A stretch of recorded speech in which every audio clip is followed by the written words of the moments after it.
Hello friends, I am Dr. BIBIN, Consultant Interventional Pulmonologist and Sleep Physician. ഇന്നലെ ഒരു lorry ഡ്രൈവറെ കൊണ്ട് അദ്ദേഹത്തിൻ്റെ ഭാര്യയും 2 മക്കളും എൻ്റെ അടുത്ത് വന്നു. പ്രശ്നം ഇതാണ്, ഭയങ്കര കൂർക്കം വലി. രാത്രിയിൽ ഒരാളെ കിടത്തി ഉറക്കുകയില്ല. പുള്ളി താമരശ്ശേരി ചുരം കയറുമ്പോൾ ഗിയർ മാറ്റുന്നത് പോലെയാണ്, അതിൻ്റെ ലോറിയുടെ ശബ്ദം പോലെയാണ് കൂർക്കം വലിക്കുന്നതെന്ന്. കൂർക്കം വലിച്ച് കയറ്റം കയറിയിട്ട് ഒറ്റ നിപ്പ, ഒരു അര മിനിറ്റ് നേരത്തേക്ക് പിന്നെ ശ്വാസം എടുക്കുകയില്ല. പിന്നെ ഇങ്ങനെ ഒന്ന് വെച്ച് പിന്നെ ശ്വാസം എടുത്ത് വീണ്ടും ഉറക്കത്തിലോട്ട് വഴുതി വീഴുന്ന അവസ്ഥ.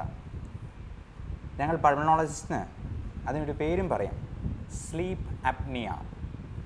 ഒബ്സ്ട്രക്റ്റീവ് സ്ലീപ്പ് അപ്നിയ എന്ന് പറയുന്ന കൂർക്കം വലി പഴയ കുംഭകർണൻ്റെ കൂർക്കം വലിച്ചിട്ടുള്ള ഗാഠനിദ്രയുടെ ഒരു ലക്ഷണമല്ല. അത് ഒരുപാട് അസുഖങ്ങൾക്ക് കാരണമാകാവുന്ന ഒരു പ്രധാനപ്പെട്ട ശ്വാസതടസ്സത്തിൻ്റെ പ്രശ്നമാണ്. Obstructive sleep apnoea, central sleep apnoea എന്നിങ്ങനെ 2 തരത്തിൽ അതിനെ ക്ലാസിഫൈ ചെയ്യാറുണ്ട്. മിക്കവാറും നല്ല വണ്ണമുള്ളവർക്ക്, കുറുകിയ കഴുത്തുള്ളവർക്ക്, അലർജി പ്രശ്നങ്ങൾ മൂലം മൂക്കടപ്പ്, തുമ്മൽ, ചുമ, കഫക്കെട്ട്, ശ്വാസമുട്ടൽ ഇങ്ങനെയുള്ളവർക്കൊക്കെ ഈ അലർജി പ്രശ്നങ്ങൾ ഒരുപാട് കാണാറുണ്ട്. അത് കൊച്ചു കുട്ടികൾക്ക് വരെ അങ്ങനെ കാണാറുണ്ട്. അങ്ങനെ വരുമ്പോൾ നമ്മുടെ ഉറക്കത്തിലുള്ള ശ്വാസനിശ്വാസം ശരിയായ രീതിയിൽ നടക്കാതെ വരികയും നമ്മുടെ ബ്ലഡിലെ ഓക്സിജൻ്റെ അളവ് ഒരു പരിധിയിലും അധികം താഴ്ന്നു പോവുകയും ചെയ്യാം.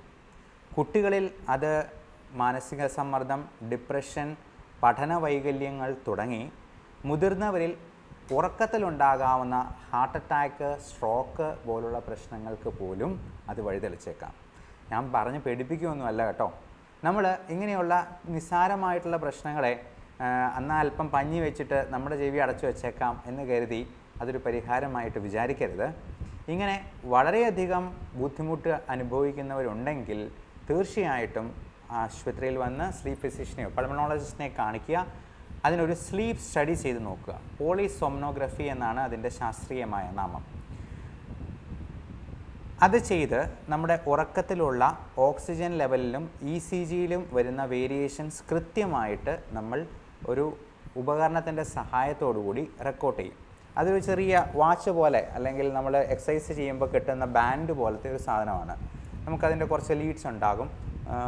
കൂർക്കം വലി റെക്കോർഡ് ചെയ്യാനുള്ള സൗകര്യങ്ങളുണ്ട്. 11 ലീഡ് സ്റ്റഡി ആണെങ്കിൽ ഏറെ നല്ലത്. നമ്മുടെ ബ്രെയിനിലെ EEG ചേഞ്ചസ് പോലും, ഇലക്ട്രോ എൻസെഫലോഗ്രാഫിക് ചേഞ്ചസ് പോലും നമുക്ക് അതിൽ റെക്കോർഡ് ചെയ്യാവുന്നതാണ്. എന്നിട്ട് അതിൻ്റെ അടിസ്ഥാനത്തിൽ ഈ OSA അല്ലെങ്കിൽ sleep apnoea mild, moderate, severe, very severe എന്നിങ്ങനെ ക്ലാസിഫൈ ചെയ്യും.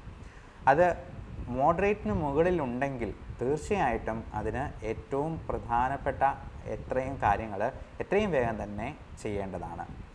അതിന് നമുക്ക് വീട്ടിൽ തന്നെ ചെയ്യാവുന്ന കുറച്ച് കാര്യങ്ങളുണ്ട്. ഒന്ന്, ഏറ്റവും പ്രധാനമായിട്ടുള്ളത് വെയിറ്റ് റിഡക്ഷൻ തന്നെയാണ്. വണ്ണം കുറയ്ക്കുമ്പോൾ നമ്മുടെ ഈ റെസ്ട്രിക്ഷൻ, നമ്മുടെ ശ്വാസകോശത്തിനെ എക്സ്പാൻഡ് ചെയ്യാനായിട്ട് ഈ വണ്ണം അനുവദിക്കാതെ വരും. അതിനെയാണ് നമ്മൾ obesity related restrictive lung diseases എന്ന് പറയുക.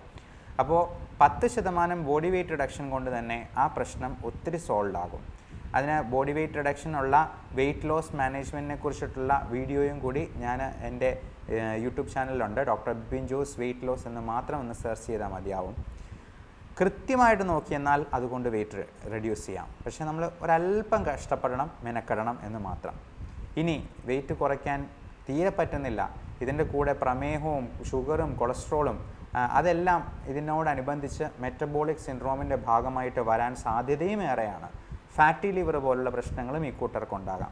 അപ്പോൾ അങ്ങനെയൊക്കെ ഉള്ളവർക്ക് നമ്മൾ ചിലപ്പോൾ CPAP പോലുള്ള വേറെ മെഷീൻ്റെ സഹായം കൂടി വേണ്ടി വരും.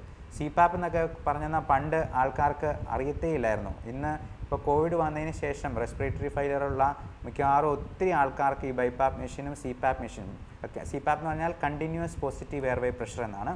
BiPAP എന്ന് പറഞ്ഞാൽ bi manual positive airway pressure. ഇൻസ്പിറേഷനും എക്സ്പിറേഷനും 2 തരത്തിലുള്ള പ്രഷർ. അത് അങ്ങോട്ട് പുഷ് ചെയ്ത് കൊടുക്കുകയും ചെയ്യും, ഇച്ചിരി വലിച്ചെടുക്കുകയും ചെയ്യും. അങ്ങനെ ഉള്ള മെഷീൻസിനെ കുറിച്ചൊക്കെ ആൾക്കാർക്ക് സുപരിചിതമാണ്. പണ്ട് പൾമണോളജിസ്റ്റ് എന്ന് പറഞ്ഞാൽ തന്നെ അത് ഏതാ ഇനം എന്ന് ചോദിക്കുമായിരുന്നു ആൾക്കാർ. ഇപ്പോൾ ഞങ്ങളെയൊക്കെ കുറച്ചെങ്കിലും ആൾക്കാരൊക്കെ മനസ്സിലാക്കാൻ തുടങ്ങി എന്നുള്ളതാണ്. അപ്പോൾ സ്ലീപ്പ് മെഡിസിൻ എന്ന് പറയുന്നതും ഈ പൾമണോളജിയുടെ ഒരു സബ് സ്പെഷ്യാലിറ്റിയാണ്. ഇത് കൃത്യമായിട്ട് നോക്കി മനസ്സിലാക്കി അതിൻ്റെ കാരണം കണ്ടെത്തി എവിടെയാണോ തടസ്സമുള്ളത് അത് കറക്റ്റ് ചെയ്ത് നമ്മൾ മുൻപോട്ട് പോവുക. അല്ലെങ്കിൽ നമ്മുടെ സ്ട്രെസ്സും ആങ്സൈറ്റിയും മുതൽ ന്യൂറോസൈക്കാട്രിക് പ്രോബ്ലംസ് മുതൽ നമ്മുടെ ശാരീരികമായിട്ടുള്ള പല അവസ്ഥകൾക്കും പല ബുദ്ധിമുട്ടുകൾക്കും ഈ പറഞ്ഞ OSA എന്ന കുഞ്ഞ് ചുരുക്കപ്പേരിൽ അറിയപ്പെടുന്ന ഒബ്സ്ട്രക്റ്റീവ് സ്ലീപ്പ് ആപ്നിയ ഒരു കാരണമായേക്കാം. അതുകൊണ്ട് ഏവരും ഇക്കാര്യം ശ്രദ്ധിക്കുക. നിങ്ങളുടെ ഫ്രണ്ട്സിനും റിലേറ്റീവ്സിൻ്റെയും അറിവിലേക്ക് വേണ്ടി അത് അയച്ചു കൊടുക്കുക, ഷെയർ ചെയ്ത് കൊടുക്കുക. പലരും ഉറക്കത്തിൻ്റെ ഇടയിലുള്ള ഈ തടസ്സം കാരണം പകൽ മുഴുവൻ ഉന്മേഷമില്ലാതെ എവിടെയെങ്കിലും അവരെ ഒന്ന് ചാരി നിർത്തിയെന്ന് അവർ ഉറങ്ങിപ്പോകും. അല്ലെങ്കിൽ ആൾക്കാരോട് സംസാരിച്ചുകൊണ്ടിരിക്കുമ്പോഴോ TV കണ്ടുകൊണ്ടിരിക്കുമ്പോഴോ പോലും അടുത്ത നിമിഷം കൂർക്കം വലിച്ച് അവിടെ തന്നെ ഇരുന്ന് ഉറങ്ങിപ്പോകുന്ന അവസ്ഥ എന്ത് ബുദ്ധിമുട്ടുണ്ടാക്കുന്നതാണത്. അപ്പോൾ അങ്ങനെയുള്ള സുഹൃത്തുക്കളുടെ അറിവിലേക്ക് ഇത് മാക്സിമം ഷെയർ ചെയ്ത് കൊടുക്കാൻ ശ്രദ്ധിക്കുക. ഞങ്ങളുടെ ഈ ചാനൽ സബ്സ്ക്രൈബ് ചെയ്യുന്നത് പരിഗണിക്കുക. എല്ലാവർക്കും നല്ല ആരോഗ്യം ആശംസിക്കുന്നു. Thank you.